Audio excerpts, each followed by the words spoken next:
You ask Tiger to solve. This deals with linear equations with one unknown. The final result is y equals -6.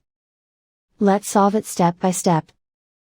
Group all constants on the right side of the equation. Subtract 15 from both sides.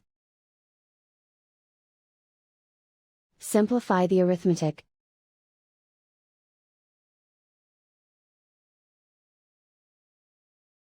Isolate the y. Divide both sides by 7.